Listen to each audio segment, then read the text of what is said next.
Mi nombre es Sofía. Tengo 32 años y soy una abogada de éxito en Madrid.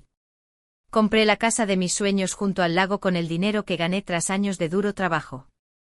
Cuando mi hermano Javier me pidió usar mi casa para su boda, acepté a pesar de mis reservas. La propiedad tenía un significado especial para nuestra familia. Pero justo una semana después de la boda, Javier apareció con un camión de mudanzas. Antes de contarles cómo tuve que tener a mi abogado esperando en mi entrada con las escrituras de propiedad, dejen un comentario diciéndome desde dónde están viendo. Y no olviden suscribirse para escuchar más historias sobre límites familiares. Creciendo en un suburbio de Castilla, Javier y yo tuvimos lo que desde fuera parecía una crianza típica de clase media. Nuestro padre trabajaba en el sector financiero mientras que nuestra madre daba clases en el colegio primario local. Nuestro barrio estaba lleno de familias similares, vallas blancas, barbacoas los fines de semana y abonos para el club de piscina comunitario. Pero detrás de nuestra puerta principal, las cosas no siempre eran tan perfectas. El dinero era una fuente constante de tensión entre mis padres. Papá quería invertir agresivamente para nuestro futuro, mientras que mamá prefería ahorrar cada céntimo por seguridad. Sus discusiones sobre las finanzas resonaban por nuestra casa colonial de 2 plantas hasta altas horas de la noche. Yo me quedaba despierta en mi habitación escuchando sus voces subir y bajar, preguntándome si todas las familias peleaban así por extractos bancarios y facturas de tarjetas de crédito. Cuando yo cumplí 15 años y Javier 19, nuestros padres finalmente decidieron divorciarse. Los desacuerdos financieros habían creado un abismo demasiado grande para tender un puente. El divorcio fue complicado con ambos padres peleando por los bienes que se habían pasado años discutiendo si ahorrar o gastar. Era irónico cómo de repente ambos querían las mismas cosas sobre las que habían discutido todos esos años. Durante toda nuestra infancia y el divorcio, una cosa se mantuvo constante: Javier era el niño de oro. 4 años mayor que yo, tenía un encanto natural que conquistaba a la gente al instante. Era guapo, atlético y podía salir airoso de cualquier situación.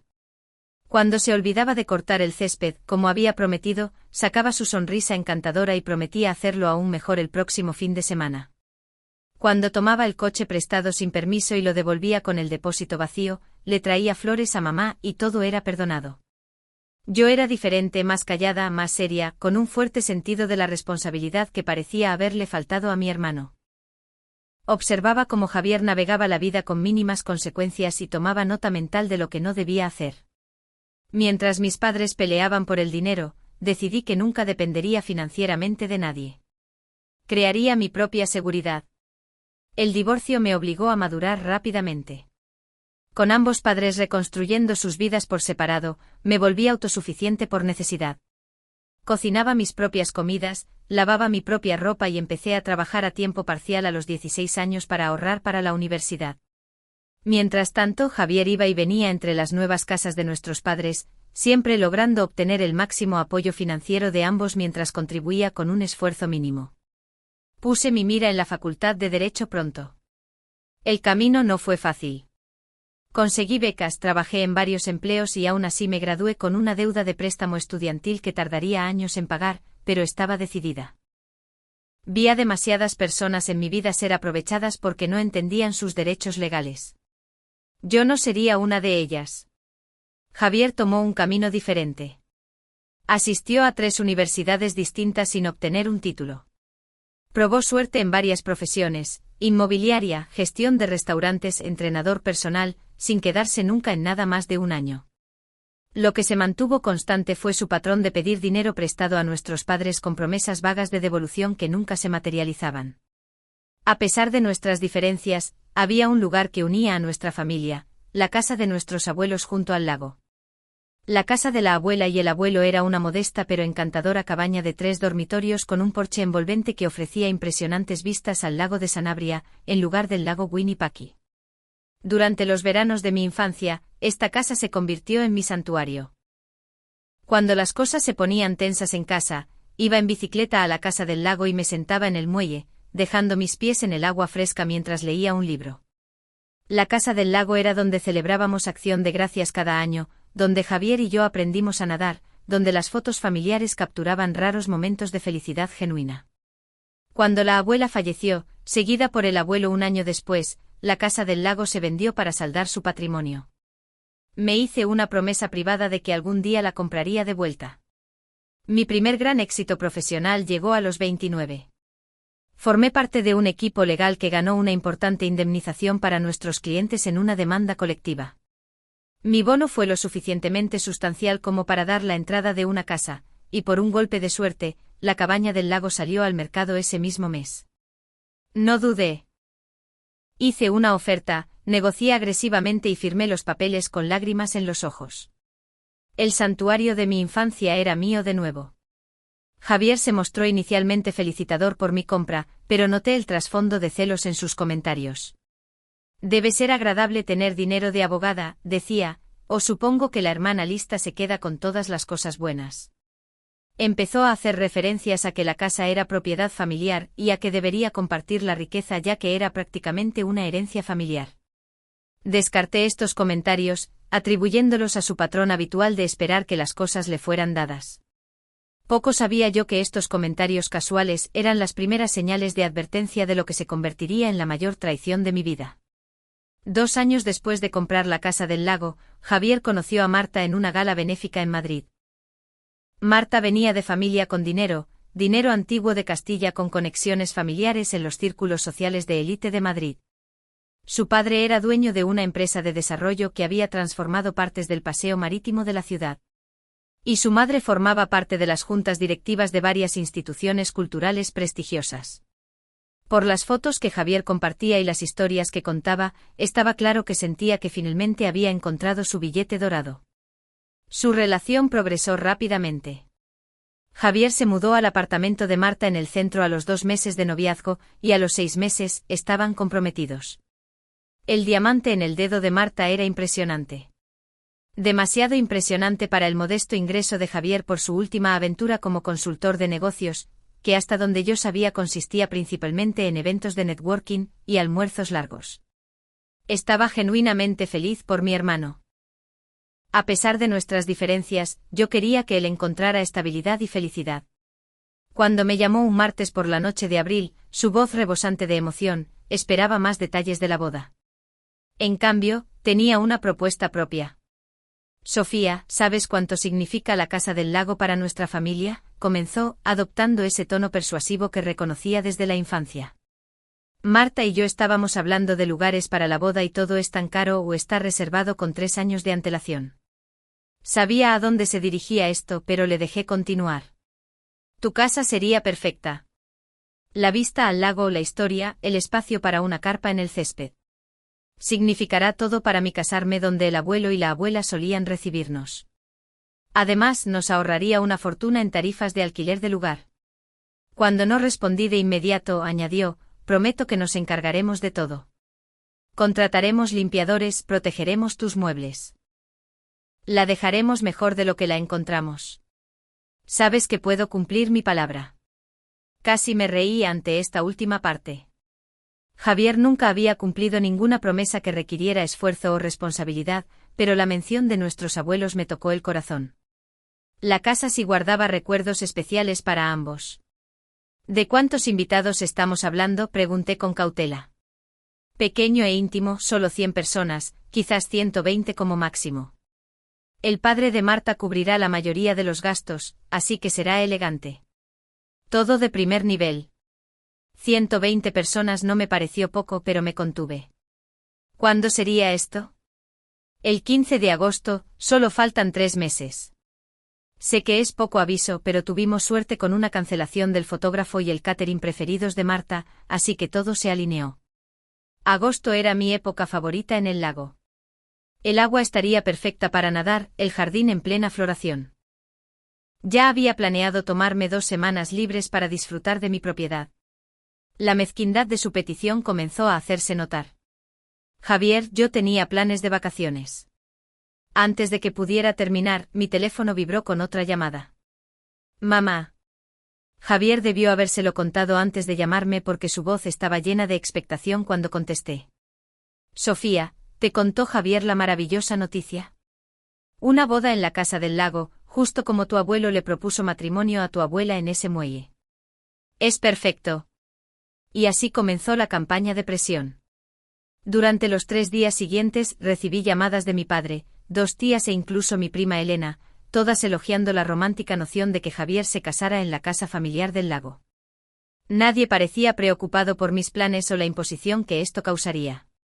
Tienes que ayudar a tu hermano en su gran día, insistió mi madre durante nuestra tercera conversación sobre el tema. La familia es lo primero, Sofía. Puedes tomar vacaciones cuando quieras. Tras días de persuasión persistente accedí a regañadientes, esperando que Javier hubiera madurado lo suficiente para manejar esta responsabilidad. Acordamos una reunión en mi casa donde establecí condiciones claras: podían usar la propiedad durante el fin de semana de la boda. Todo debe ser limpiado profesionalmente después, y cualquier daño será su responsabilidad. Javier aceptó con entusiasmo, prometiendo que sería la mejor boda de todas y que no me arrepentiría de mi generosidad. Para prepararme para la boda, tuve que reorganizar todo mi verano. Cancelé mis planes de vacaciones y reservé un hotel durante 2 semanas alrededor de la fecha de la boda para darles tiempo para la instalación y la limpieza. Despejé documentos sensibles de mi oficina en casa y encerré objetos de valor personales en una caja fuerte en mi oficina. Incluso reprogramé citas con clientes para adaptarme a su calendario. 2 semanas antes de la boda, conocí a Marta en persona por segunda vez cuando vino a hacer una inspección del lugar con su organizadora de bodas. Mientras recorrían mi casa, noté cómo Marta se refería a los espacios como si ya fueran suyos. Bueno, pondremos la barra aquí, declaró, señalando mi rincón de lectura. Estos muebles tendrán que irse. El dormitorio principal será perfecto para nuestra noche de bodas, le dijo a la organizadora, sin siquiera mirarme para pedir aprobación. Cuando le recordé suavemente que yo regresaría a mi casa después del fin de semana de la boda, me dio una sonrisa tensa que no llegó a sus ojos. Por supuesto, por supuesto. Estamos muy agradecidos por el uso de este encantador lugarcito. La condescendencia en su voz cuando llamó a mi amada casa un encantador lugarcito encendió las alarmas, pero lo ignoré. Esto era solo estrés por la boda, me dije. Una vez que el evento terminara, todo volvería a la normalidad. No podía estar más equivocada. El día de la boda llegó con un clima perfecto, 18 grados Celsius, cielos azules despejados y brisa suficiente del lago para mantener cómodos a los invitados. Llegué temprano esa mañana para revisar los preparativos finales, e inmediatamente me sorprendió lo diferente que se veía mi casa. Todo rastro de mi estilo personal había sido borrado, reemplazado por arreglos florales lujosos, candelabros de cristal colgando de una enorme carpa en el césped, y muebles que no reconocía en mi propia sala de estar. Trajimos algunas piezas para que encajaran mejor con la estética, explicó la organizadora de bodas cuando me encontró mirando un conjunto ornamentado de color dorado donde solía estar mi cómoda silla de lectura. No te preocupes, tus cosas están guardadas a salvo. La boda estuvo lejos de ser la reunión pequeña e íntima que Javier había prometido. Conté casi 200 invitados llegando en vehículos de lujo, muchos de ellos claramente asociados del padre de Marta en lugar de amigos de la pareja. Un cuarteto de cuerdas tocaba en mi porche y camareros con traje formal circulaban con copas de champán, y una carpa separada albergaba un bar completo con un menú de cócteles personalizado. Cuando comenzó la recepción, me quedé incómoda entre invitados que me veían como una asistente más en lugar de la dueña de casa que había hecho posible todo este evento. Javier y Marta apenas me reconocieron durante sus rondas de saludo a los invitados. Y cuando lo hicieron, la presentación se sintió extraña. Esta es mi hermana, Sofía, le dijo Javier al tío de Marta, un hombre distinguido de unos 60 años. Ha sido muy amable al dejarnos usar nuestra casa familiar para la boda. ¿Nuestra casa familiar? La frase me molestó, pero sonreí cortésmente y seguí adelante. Sin embargo, a lo largo de la noche escuché referencias similares repetidas a diferentes invitados. Javier y Marta se refirieron consistentemente a la propiedad como nuestro nuevo hogar, o nuestro lugar en el lago. Al principio asumí que simplemente estaban atrapados en el momento, quizás refiriéndose a algún futuro hogar que planeaban comprar. Durante la cena, intenté hablar con Javier al respecto. Me acerqué a la mesa principal cuando Marta charlaba con sus damas de honor. Oye, he estado escuchando presentaciones confusas, dije en voz baja. La gente parece pensar que se van a quedar aquí después de la boda. Javier se rió un poco más fuerte. ¿O eso es solo una abreviatura? Más fácil que explicar toda la situación. No te preocupes por eso, hermana. Solo charla de boda. Su respuesta despectiva no alivió mi preocupación, pero no quería crear drama durante su boda. Decidí dejarlo pasar por ahora. Más tarde esa noche escuché una conversación que disparó mi ansiedad. Mientras iba a buscar mi chal en el dormitorio que había sido designado como guardarropa, escuché la voz de Javier desde la oficina contigua donde la puerta estaba ligeramente entreabierta. Señor Hamilton, no puedo agradecerle lo suficiente su generosidad con el regalo de bodas, decía Javier a alguien que asumí que era el padre de Marta. Las renovaciones que planeamos para la propiedad del lago la convertirán en una inversión increíble. Bueno, mi muchacho, incorporarte al negocio familiar requiere una base sólida, respondió una voz profunda. Un hombre necesita un hogar adecuado para establecerse. A Marta le encanta esta ubicación, y con los planes de expansión que discutimos, esto podría ser todo un complejo en unos años. Me quedé helada con el corazón latiéndome con fuerza. ¿Qué planes de expansión? ¿Qué renovaciones? Me deslicé sin que me vieran, mi mente corriendo con posibilidades, ninguna de ellas buena. Durante el resto de la recepción, comencé a notar otras señales preocupantes. Varios invitados se acercaron a mí con comentarios que ahora adquirían un nuevo significado. Qué bonito complejo familiar tienen todos aquí. Y Javier mencionó, te mudarás a la ciudad permanentemente ahora que él se está haciendo cargo de la Casa del Lago. Cuando la noche llegaba a su fin, me encontré restringida de entrar a ciertas áreas de mi propia casa. El dormitorio principal había sido designado para los recién casados, y cuando intenté recuperar un suéter de mi armario, la coordinadora de la boda me redirigió cortésmente pero con firmeza. La suite nupcial está fuera de los límites para los invitados en este momento. Puedo ir a buscar sus pertenencias si es necesario. Invitados en mi propia casa.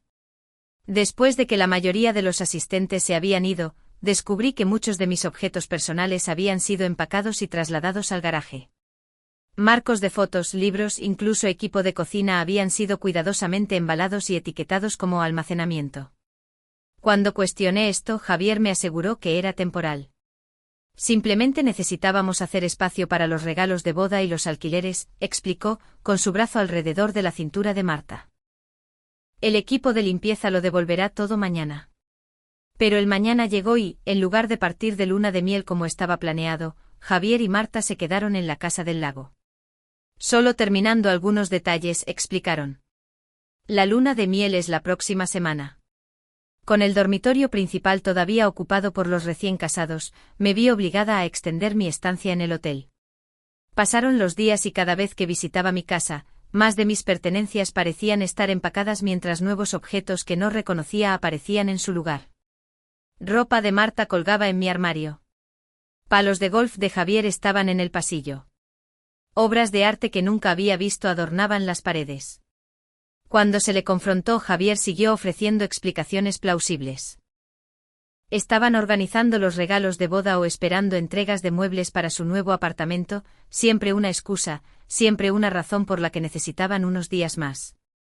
Al final de la semana mi paciencia se agotó, pero traté de seguir comprensiva. Después de todo, Javier era familia. Quizás esta era solo una situación temporal mientras resolvían sus arreglos de vida.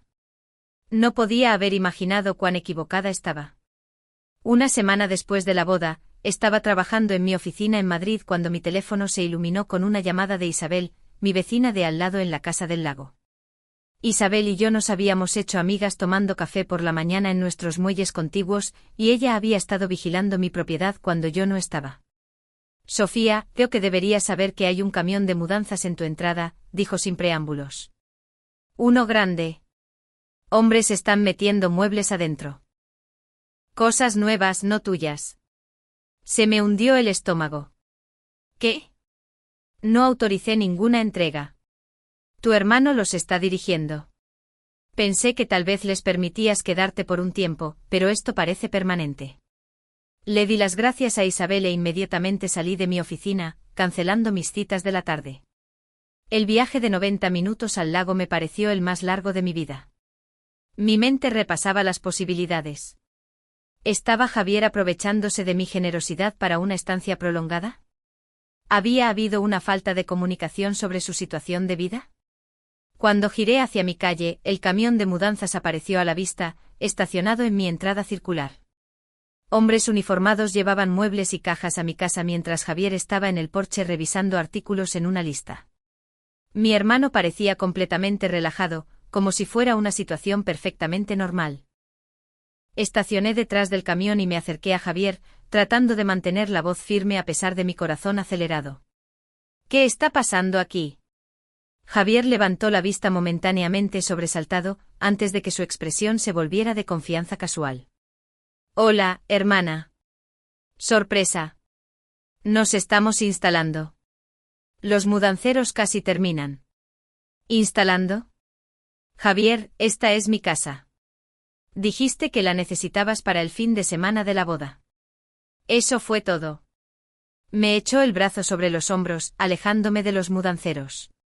Mira, a hablar contigo sobre esto una vez que todo estuviera organizado. Mamá y papá estuvieron de acuerdo en que esto sería lo mejor para todos. Mamá y papá, repetí incrédula. ¿De qué estás hablando? Pensaron que sería el regalo de boda perfecto. Ya sabes, pasar la casa familiar a la siguiente generación. Tú siempre estás en Madrid de todos modos, y a Marta le encanta el lugar. Me quité el brazo. Esta no es una decisión que ellos puedan tomar. Compré esta casa con mi propio dinero. Tengo la hipoteca. La expresión de Javier se endureció ligeramente. Es propiedad familiar, Sofía. Puede que la hayas comprado, pero nos pertenece a todos de alguna manera. Mamá pensó que serías más comprensiva. Como si fuera a propósito, mi teléfono sonó. El nombre de mi madre apareció en la pantalla. Contesté alejándome de Javier. Mamá, ¿qué está pasando? Javier está metiendo muebles en mi casa. Su voz era apaciguadora, el tono que siempre usaba cuando defendía el comportamiento de Javier. Cariño, quizás le sugerí a Javier que, ya que estás tan ocupada con tu carrera en la ciudad, sería agradable que los recién casados pudieran usar la casa del lago. Ya sabes, para empezar su familia en un lugar con tantos recuerdos maravillosos, sugirió mamá. Yo soy dueña de esta casa. Tengo una hipoteca. No puedes regalar algo que no es tuyo. No seas tan dramática, Sofía. Nadie está regalando nada. Es solo un acuerdo familiar. Javier dijo que aceptaste dejarles tener su boda allí. Entonces supusiste mal. Se acabó mi paciencia. Tengo que irme. Mientras colgaba, Marta salió de mi casa, seguida por un hombre mayor que reconocí de la boda como su padre. Marta tenía una expresión de sorpresa que no llegaba a sus ojos. Sofía, no te esperábamos hoy, dijo con su voz artificialmente alegre. Papá ha estado ayudando a organizar los muebles. ¿No crees que el nuevo sofá se ve perfecto en la sala? Tuvimos que mover ese viejo sofá tuyo para hacer espacio. Su padre dio un paso adelante extendiendo la mano. James Hamilton, no nos conocimos apropiadamente en la boda. Quiero agradecerte tu generosidad con la propiedad. Javier me ha explicado el acuerdo familiar, y debo decir que es refrescante ver a hermanos apoyándose de esta manera. Mi cabeza daba vueltas.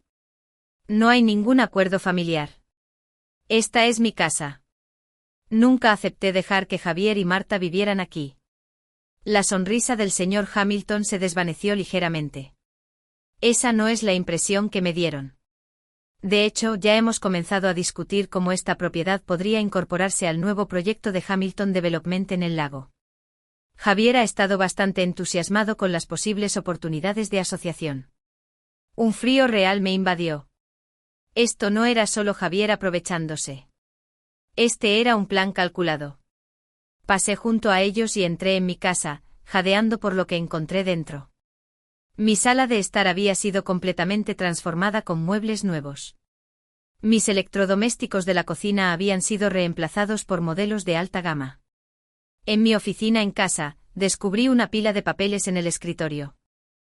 Entre ellos había un documento que me heló la sangre, una transferencia de propiedad mal falsificada con lo que parecía ser mi firma. Una rabia candente inundó mi sistema cuando Javier entró en la oficina detrás de mí. ¿Qué es esto?, le exigí sosteniendo el documento. Por un momento pareció genuinamente nervioso antes de que su expresión cambiara a la sonrisa confiada que lo había sacado de problemas toda su vida.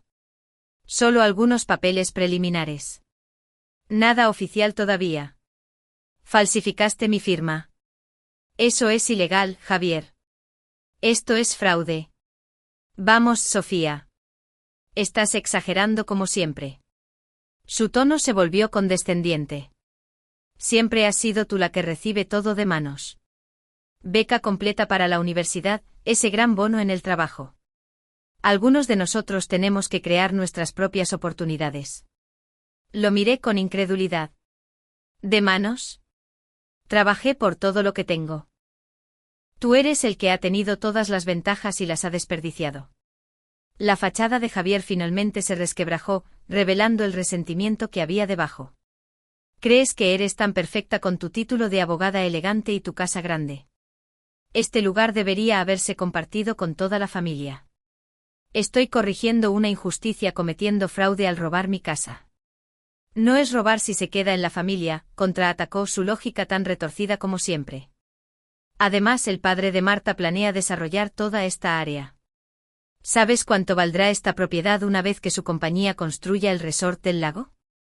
Podríamos beneficiarnos todos, Sofía. Así que eso era. Javier no solo estaba tratando de robar mi casa. Estaba tratando de vendérsela a la empresa de desarrollo de su suegro. La traición me dolió más de lo que jamás podría haber imaginado. Marta apareció en el umbral, su expresión fría. Javier, tu hermana está siendo irracional. Quizás deberíamos llamar al abogado de papá. Somos familia, Sofía, dijo Javier, adoptando un tono amenazante. No demandarías a tu propio hermano, ¿verdad? Piensa en cómo afectaría a mamá. Ella ha estado tan feliz de que nos mudáramos aquí. Mientras se cerraban filas a mi alrededor, me encontré siendo empujada físicamente hacia la puerta de mi propia casa. El padre de Marta se unió a ellos, su imponente presencia aumentando la intimidación. Señorita Reyes, dijo el señor Hamilton, usando mi nombre formal por primera vez. Entiendo que esto es una sorpresa, pero le sugiero que se tome un tiempo para considerar el panorama general. Mi compañía tiene una influencia significativa en los círculos legales de Madrid. Sería desafortunado que esta disputa familiar afectara sus relaciones profesionales. La amenaza era apenas velada pero inconfundible. Superada en número y abrumada, me retiré a mi coche. Lágrimas de furia y traición corrían por mi rostro mientras me alejaba conduciendo de mi propia casa. Pero no me rendiría. Ni por asomo. Conduje directamente a la oficina de mi bufete en Madrid, mi mente se aclaró con cada kilómetro que me separaba de la casa del lago. Cuando llegué al garaje de estacionamiento, la furia se había cristalizado en determinación. Yo era abogada, por Dios. Me especializaba en derecho de propiedad. Si alguien debía saber cómo luchar esta batalla, era yo. Fui directamente a la oficina de Alejandra. Alejandra Petrova era socia principal especializada en litigios inmobiliarios y alguien a quien consideraba mentora y amiga. Su expresión se volvió cada vez más preocupada a medida que exponía los acontecimientos del día, presentando el documento falsificado que había agarrado de mi escritorio antes de irme. Esto es realmente impactante, Alejandra, dijo examinando la falsificación. La firma ni siquiera se parece a la tuya. ¿Y tu hermano realmente pensó que esto funcionaría? Javier siempre ha operado con encanto y audacia, expliqué. Nunca ha enfrentado consecuencias reales por nada. Alejandra asintió pensativa. Bueno, está a punto de enfrentar consecuencias muy reales. Esto es falsificación y fraude en intento como mínimo. Pasamos las siguientes 2 horas desarrollando una estrategia. Primero necesitábamos establecer y reforzar mi clara propiedad legal.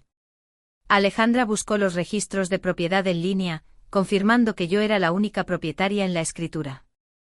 Redactamos una orden judicial de emergencia para prevenir cualquier intento de transferir la propiedad o alterar su estado. Luego, reunimos pruebas. Había instalado cámaras de seguridad después de comprar la casa, principalmente para cuando estaba en Madrid. Alejandra me ayudó a acceder a las grabaciones de forma remota, que mostraban claramente a Javier dirigiendo a la empresa de mudanzas y al padre de Marta examinando la propiedad como si estuviera realizando una tasación. También teníamos el documento falsificado y mensajes de texto de Javier sobre la boda que establecían claramente la naturaleza limitada de mi permiso. Deberíamos traer a Laura, sugirió Alejandra. Ella maneja casos como este regularmente. Laura Kim era otra socia del bufete especializada en disputas de propiedad. Se unió a nosotras en una hora, aportando su enfoque pragmático a nuestra sesión de planificación. La buena noticia, dijo Laura después de revisar nuestras pruebas, es que esto es legalmente muy sencillo. Tienes título claro de la propiedad. Cualquier reclamo que estén haciendo basado en la historia familiar es irrelevante. Los intentos de falsificación son un delito. La mala noticia es que las disputas familiares se vuelven complicadas, y parece que tu hermano tiene nuevos y poderosos parientes políticos que no están acostumbrados a que se les niegue algo. Mientras nos reuníamos, mi teléfono sonó repetidamente. Mi madre llamó 5 veces, dejando mensajes de voz cada vez más angustiados sobre desgarrar a la familia y encontrar un compromiso. Mi padre, que se había mantenido en gran medida neutral en los conflictos familiares desde el divorcio, sorprendentemente llamó para ofrecer su apoyo. Lo que Javier está haciendo no está bien, dijo simplemente. Trabajaste duro por esa casa. No dejes que nadie te la quite, ni siquiera la familia. Su apoyo me dio fuerza, pero sabía que la próxima confrontación pondría a prueba cada límite que alguna vez había intentado establecer con mi hermano. Pasamos horas revisando estatutos de derecho de propiedad, preparando documentos legales y construyendo un caso a prueba de balas. Laura solicitó órdenes judiciales de emergencia para proteger mis derechos de propiedad e inició procedimientos basados en la evidencia de falsificación. Alejandra se puso en contacto con el departamento de policía local cerca de la Casa del Lago para informar de la situación y organizar que los agentes estuvieran presentes cuando regresáramos. Al caer la noche recibí un mensaje de texto de Isabel, mi vecina. Están revisando tus cosas. Vi que sacaban cajas de lo que parecían ser objetos personales a la acera. Mi estómago se retorció de rabia y dolor.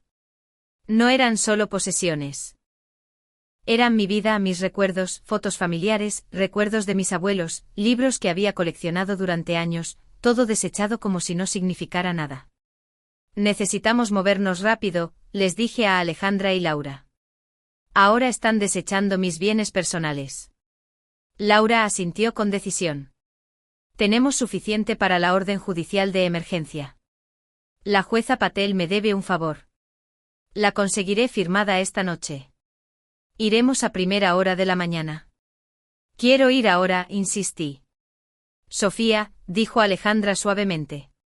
Entiendo cómo te sientes, pero confrontarlos de noche cuando las emociones están altas podría escalar la situación. Necesitamos hacer esto correctamente con todas las protecciones legales en su lugar. Para la mañana tendremos la orden judicial y el apoyo policial. A regañadientes acepté. Pasamos el resto de la noche finalizando nuestro enfoque. Apenas dormí esa noche. Mi mente repasaba recuerdos de la Casa del Lago, veranos con mis abuelos, tardes tranquilas en el porche. El orgullo que sentí cuando abrí la puerta por primera vez como su legítima dueña. No dejaría que Javier se lo quitara. A las 6 de la mañana siguiente, Laura había conseguido la orden judicial de emergencia. Alejandra había organizado que la policía local nos esperara en la propiedad a las 8. Tenía todos mis documentos de propiedad originales, incluyendo la escritura, las escrituras de la hipoteca y los registros de pago, lo que demostraba que había comprado la casa enteramente con mis propios fondos. Recuerda, me aconsejó Laura mientras conducíamos hacia el lago, mantente tranquila, sin importar lo que digan o hagan. Tenemos la ley completamente de nuestro lado. No les des nada que puedan usar en tu contra. Yo asentí preparándome para lo que probablemente sería la fractura final de mi relación con mi hermano. Pero algunos puentes una vez quemados no merecen ser reconstruidos. La mañana del domingo amaneció clara y brillante, la superficie del lago vidriosa y tranquila. Un marcado contraste con la tormenta que estaba a punto de desatarse. Llegamos a las 8 en punto, nuestra pequeña caravana consistía en mi coche, el SUV de Alejandra, el sedán de Laura y 2 coches patrulla del departamento local. Noté a Isabel observando discretamente desde su porche contiguo, taza de café en mano, lista para presenciar la culminación del drama que se había desarrollado durante la última semana. El coche de alquiler de Javier estaba en mi entrada junto a un SUV de lujo que reconocí como el del padre de Marta.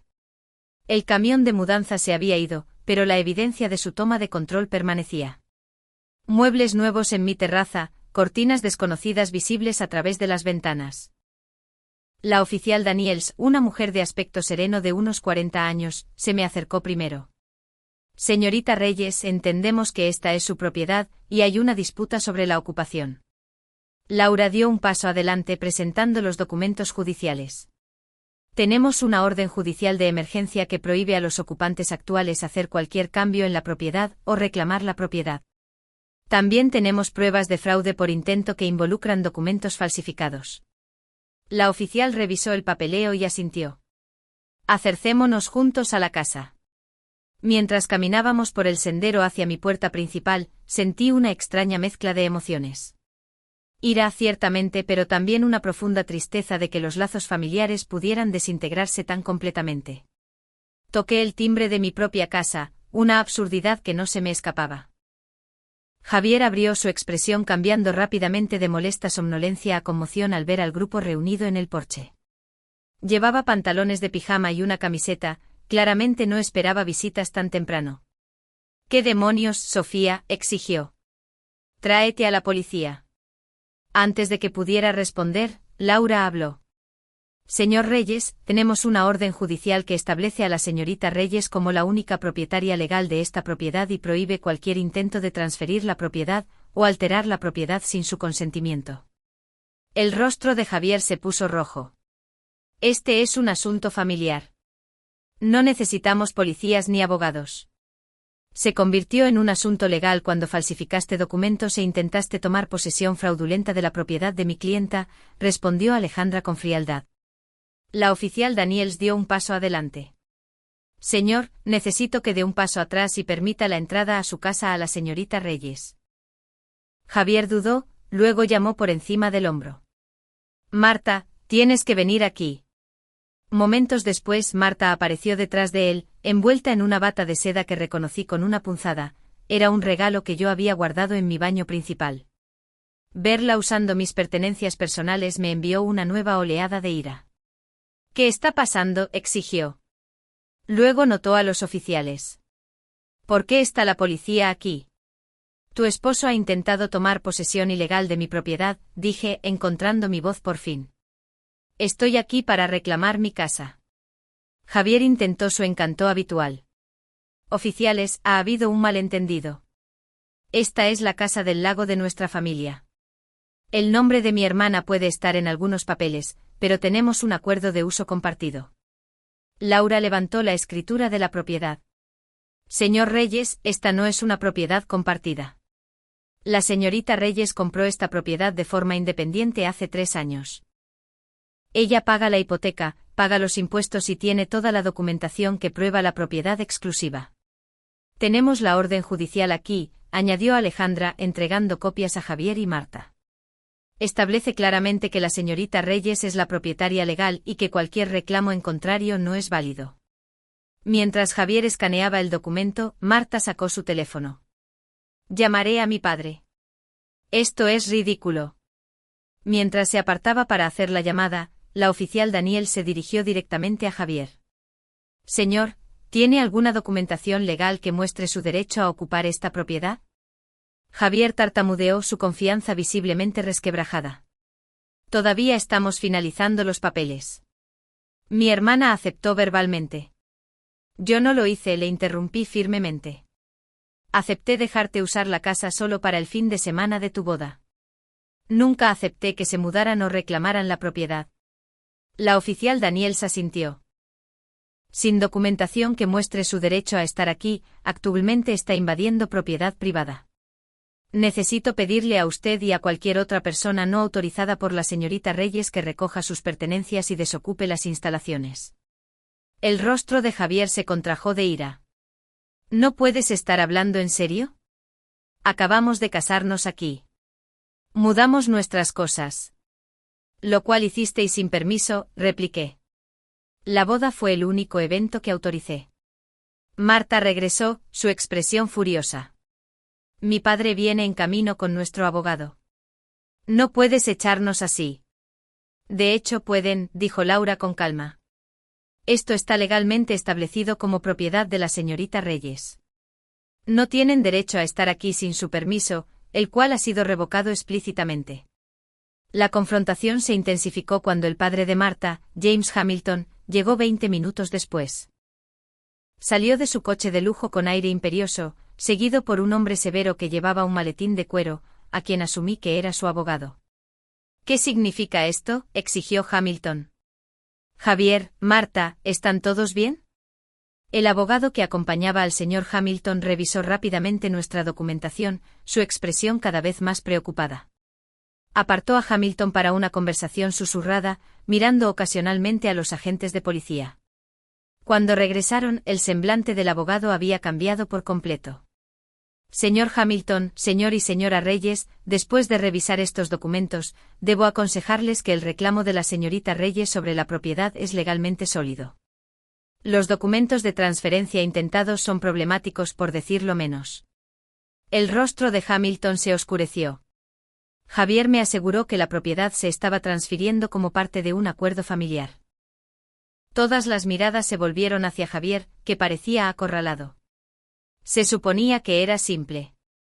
Mamá dijo que Sofía entendería una vez que estuviera hecho. ¿Quieres decir una vez que me presentaran un fait accompli?, pregunté incrédula. ¿Pensaste que simplemente renunciaría a mi casa porque moviste tus muebles aquí? Marta se volvió hacia Javier, su máscara de solidaridad desmoronándose. Me dijiste que tu hermana había aceptado darnos la casa. Dijiste que estaba todo arreglado. No exactamente, evadió Javier. Dije que ella entraría en razón. Hamilton se acercó a Javier, su voz peligrosamente baja. Me dijiste que tenías un reclamo legal sobre esta propiedad, que te la estaba transfiriendo tu familia como regalo de bodas. La verdad se estaba desentrañando rápidamente. En medio del caos, la oficial Daniels intervino. Independientemente de lo que se haya discutido en privado, la propiedad legal es clara.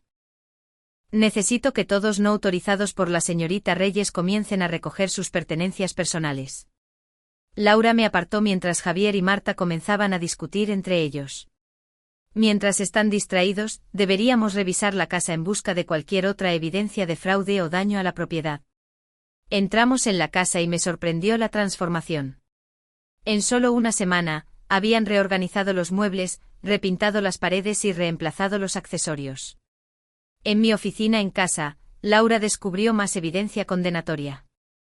Notas sobre los planes de Hamilton Development para la propiedad, incluyendo bocetos para expandir la casa en un complejo de retiro de lago de varias unidades. Lo más inquietante fue un libro de contabilidad que mostraba deudas sustanciales a nombre de Javier. Las piezas encajaron. Javier no solo estaba tratando de robar mi casa. Estaba planeando venderla a Hamilton Developments para saldar sus deudas. Cuando regresamos afuera, la situación había empeorado aún más. Marta estaba reprendiendo a Javier mientras su padre miraba con fría decepción. Esta relación se basó en mentiras, gritó Marta. Dijiste que tenías activos comerciales. Dijiste que tu negocio estaba prosperando. Iba a arreglarlo, insistió Javier desesperadamente. Una vez que tuviéramos la casa. Nunca tuviste la casa, interrumpió el señor Hamilton. Y ahora nunca la tendrás, Marta. Nos vamos ahora. Marta miró a su padre, luego a Javier, claramente dividida. La voz de Hamilton no dejó lugar a argumentos. Este matrimonio fue un error. Discutiremos las opciones de anulación en casa. Con esas devastadoras palabras, Hamilton guió a su hija a su coche. Marta hizo una pausa solo para quitarse el anillo de boda y lanzárselo a los pies de Javier antes de deslizarse en el asiento del pasajero. Se fueron, dejando a Javier solo en la entrada. Por un momento casi sentí pena por mi hermano. Casi. Javier se volvió hacia mí. Su expresión una mezcla de ira y desesperación. Mira lo que has hecho. Lo has arruinado todo. Tú hiciste esto contigo mismo, le respondí en voz baja. Siempre lo has hecho. Bajo la supervisión del oficial, Javier recogió sus pocas pertenencias personales que realmente eran suyas. Mientras las cargaba en su coche de alquiler, no pudo resistirse a una última pulla. ¿Te arrepentirás de esto, Sofía? La familia se supone que debe ayudarse mutuamente. La familia no falsifica documentos ni roba casas, contraataqué. No me contactes de nuevo, Javier. Se acabó. Me quedé en mi porche viendo cómo mi hermano se alejaba derrotado. La propiedad era mía de nuevo, aunque el daño a mi casa y a mi familia llevaría tiempo repararlo. Pero por primera vez en mi vida, me había mantenido firme contra las manipulaciones de Javier y había ganado. La victoria fue agridulce pero necesaria. Cuando los coches de policía se fueron y Laura y Alejandra se prepararon para marcharse, sentí una extraña sensación de paz asentándose sobre mí. Esta casa era verdaderamente mía ahora en todos los sentidos de la palabra. Las semanas posteriores a la confrontación fueron agotadoras tanto física como emocionalmente. Después de la partida de Javier, descubrí toda la extensión de lo que él y Marta le habían hecho a mi casa. Habían reemplazado accesorios, repintado paredes y desechado artículos personales que consideraban anticuados. Las fotos familiares habían sido retiradas de los marcos, los libros donados o tirados, y los recuerdos relegados a cajas en el garaje. Cada objeto perdido se sentía como otra pequeña traición. La colcha que había hecho mi abuela ahora faltaba. La colección de piedras del lago que había reunido cuando era niña tirada en el patio. Mis diarios de la Facultad de Derecho no aparecían por ninguna parte. No era solo una casa lo que habían tratado de robar. Era mi historia, mis recuerdos. Me lancé al proceso de restauración, decidida a recuperar mi espacio. Cambié todas las cerraduras, instalé un sistema de seguridad completo y contraté a contratistas para deshacer las apresuradas renovaciones que Javier y Marta habían comenzado. Los colores de pintura volvieron a mi paleta elegida.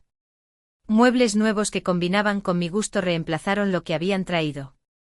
Lentamente, habitación por habitación, la casa volvió a ser mía. La restauración emocional fue más desafiante. Mi madre seguía llamando, alternando entre chantajes de culpa y súplicas de reconciliación.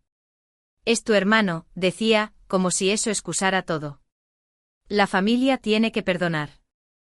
Después de semanas de estas llamadas, finalmente la encontré para tomar un café en un lugar neutral. La conversación fue difícil pero necesaria. Mamá, dije con firmeza.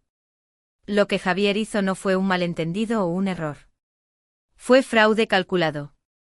Intentó robar mi casa. Solo quería compartir la propiedad familiar, insistió, aunque con menos convicción que antes. No es propiedad familiar. Es mi propiedad que compré con mi propio dinero. Y él no quería compartirla. Quería llevársela por completo y vendérsela a la empresa de desarrollo de su suegro. La verdad pareció penetrar por fin. Su expresión cambió al darse cuenta del alcance de las acciones de Javier. Nunca supe esa parte, admitió en voz baja. Siempre has puesto excusas por él, continué, años de frustración acumulada finalmente encontrando voz. Le enseñaste que podía hacer lo que quisiera sin consecuencias. Y a mí me enseñaste que mis límites no importan. Las lágrimas llenaron sus ojos. Nunca quise hacerte daño, Sofía. Lo sé, reconocí. Pero las intenciones no cambian el impacto. Necesito que respetes que no puedo tener a Javier en mi vida ahora mismo. Quizás nunca. Y necesito que respetes mis límites sin chantajes ni manipulaciones. No fue una transformación inmediata, pero fue un comienzo. Mi madre comenzó terapia poco después, trabajando en sus propios patrones de habilitación y favoritismo. Nuestra relación seguía siendo frágil, pero se estaba reconstruyendo lentamente sobre un terreno más honesto. Mi padre, que me había apoyado desde el principio, me ayudó a resolver las secuelas legales. Javier se enfrentó a posibles cargos penales por la falsificación, aunque finalmente decidí no proceder, no por perdón, sino porque quería cerrar este capítulo en lugar de prolongarlo a través de largos procedimientos judiciales. La orden de alejamiento que obtuve fue protección suficiente por ahora. La situación con el matrimonio de Javier se desarrolló a través de informes de la cadena familiar. El padre de Marta se había iniciado procedimientos de anulación, alegando fraude y tergiversación. Javier aparentemente había acumulado deudas de juego significativas que había ocultado a todos, incluida su nueva esposa. El futuro dorado que había imaginado con los Hamilton se evaporó tan rápido como se había materializado. 6 meses después de la confrontación, recibí una carta de Javier.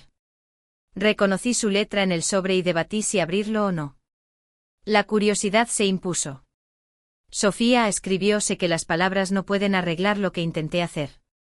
Me estaba ahogando en deudas y desesperado. Eso no es una excusa, solo la verdad. Me convencí de que te lo debía porque siempre has sido la exitosa. Ahora veo lo retorcido que fue ese pensamiento. Estoy buscando ayuda para mi juego y trabajando para pagar lo que debo. No espero perdón, te quería que supieras que reconozco lo equivocada que estaba, Javier.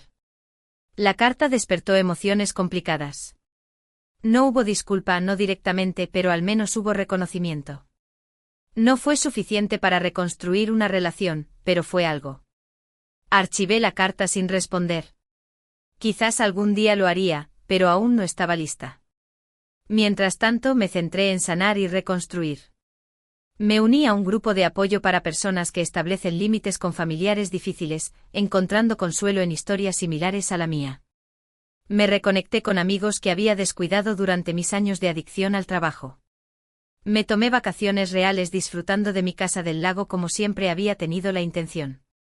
Una noche fría de otoño, casi un año después del fiasco de la boda, organicé una fiesta de inauguración adecuada. Amigos de la Facultad de Derecho, colegas de mi bufete, vecinos de la comunidad del lago y, sí, incluso mis padres, aunque por separado, se reunieron para celebrar. La casa estaba completamente restaurada ahora, cada habitación reflejaba mi gusto y personalidad. Mientras el atardecer pintaba el lago de dorados y rosas, me paré en mi muelle, copa de vino en mano, observando a mis invitados socializar en el césped. Alejandra se acercó sonriendo. Muy diferente a la última gran reunión aquí, observó. Me reí. Solo un poco. Sin documentos falsificados ni camiones de mudanzas esta vez. Sabes, dijo pensativamente, lo que pasó fue terrible, pero he notado un cambio en ti desde entonces. Eres más asertiva, más cómoda estableciendo límites, no solo con la familia, sino con clientes, abogados contrarios, todos. Tenía razón. La experiencia me había transformado. Siempre había sido impulsiva e independiente, pero también había sido la pacificadora, la que se comprometía para mantener felices a los demás. Ya no más. Esa transformación se extendió más allá de los límites personales. Establecí un programa pro bono en mi bufete específicamente para ayudar a individuos que enfrentan disputas de propiedad o fraude potencial, especialmente entre miembros de la familia. Creé una beca para estudiantes de derecho de entornos familiares difíciles. Construí una comunidad de familia elegida a mi alrededor, personas que me respetaban y apoyaban sin condiciones ni manipulaciones.